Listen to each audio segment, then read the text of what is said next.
Here we are for the guitar 2 part for Father's Heart in E. And we start off for guitar 2, you kind of lay out for the first intro and the verse 1. You come in on the instrumental with your part against the guitar 1's part that's being played. The part you're playing in here is going to be, you're going to play in E5 for your first arpeggiation that you do. The best way to do this is to actually use a hybrid, if you can do that. If you can't, well, you can jump around with a pick. It can be done with a pick, but it's a little more work.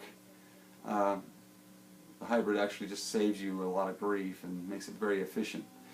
So what I'm playing here is my first finger on the 2nd fret of the 4th string, which is an E, and then I'm grabbing a B at the 3rd string's 4th fret, and I'm not using for the first arpeggio, I'm not using the 2nd string, I'm using open E.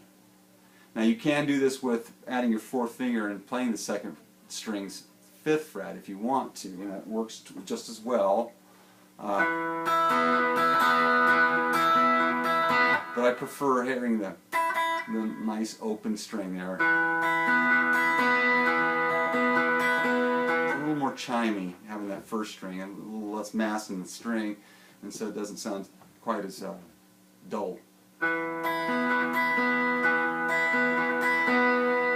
Okay, so the pattern here is I'm starting with my pick first on the 4th string, then I'm playing the bottom string with my ring finger on my right hand, and then I'm skipping over the B string and I'm hitting with my middle finger, I'm picking the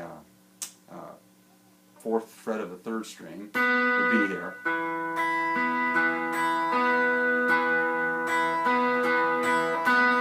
So there's 2 bars of that E, so it's going to be 1, 2nd bar.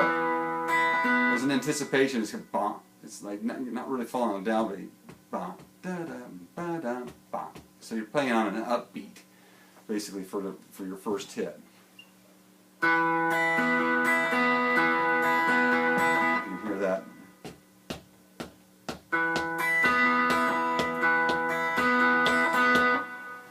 Okay, slow down.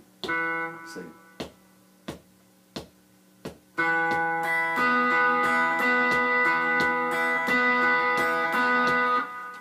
Your next chord after that for the next 2 measures, and that's an A. You're playing against an A, but you're playing an A sus2. You can have an open B in there on this. This one's a little more closed, and it doesn't have, you don't have to skip over a string on this one. You're just going to make an A sus2, which is your 2 middle string, 2nd fret, and then you have your 2nd string open.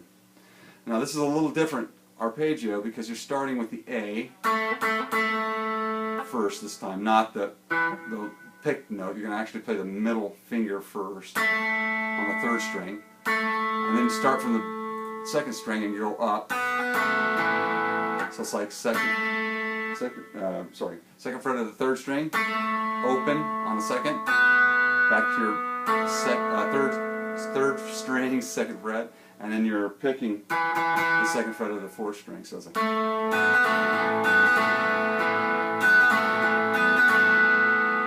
So the first arpeggio is a little different. Then your A sus2. What's neat about the next one, you're playing a C sharp minor 7. You're really doing a 9 in this for you guys that are technical here. It's a C sharp minor 9 for us. We have a B in there, and actually it's not. It's a C sharp minor 7. There's a So technically I was wrong right there. It's actually playing the B, which is the 7th of the chord. And you're playing it the same way you did the A sus2. You're going to just move it up here. You're going to start with your middle finger on the 3rd string, and then you have a slight pause because that's on the anticipation of not of the downbeat, not right before the downbeat. Now you're only 1 bar for that chord, for that C sharp minor 7. Then you're popping right back down to the A. And then you're going back to your E for 2 bars. So the whole thing, starting with the E,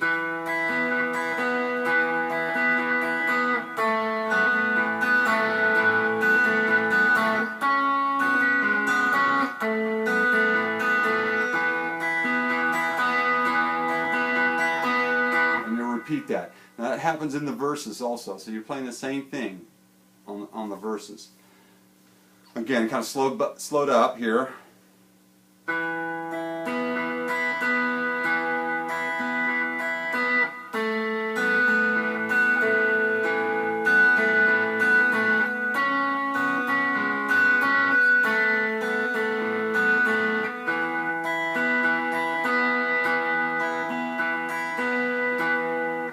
Repeat that. That also happens on your outro. For the first 16 bars of the outro, you guys are laying out on the outro, but you're going to come back in with that figure as it starts to build up on the end. During that one section where it builds up real big. When you start out, you kind of just mellowy playing the mellowly playing. I can't even say the word. Mellowly playing that same figure for the next 16 bars. So the first 16, you're laying out for that outro, then you're in for 16 bars, playing that same arpeggiation figure, which means you're going to go through it twice. And then you start playing chords after that, building just power chords in that. The rest of it is kind of easy. The choruses have when you hit the downbeats of the choruses, it's kind of like there's a little bit of a pause. And when I do the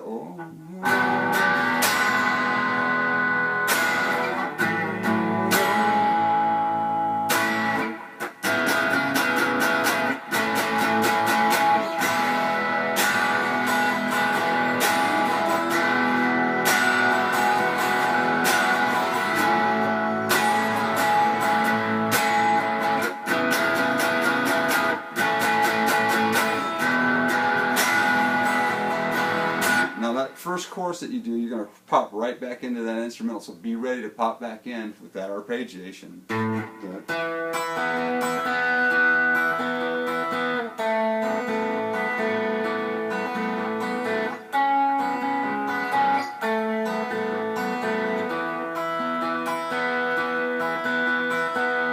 you're going to the second verse, playing the same thing. Anyway, enjoy.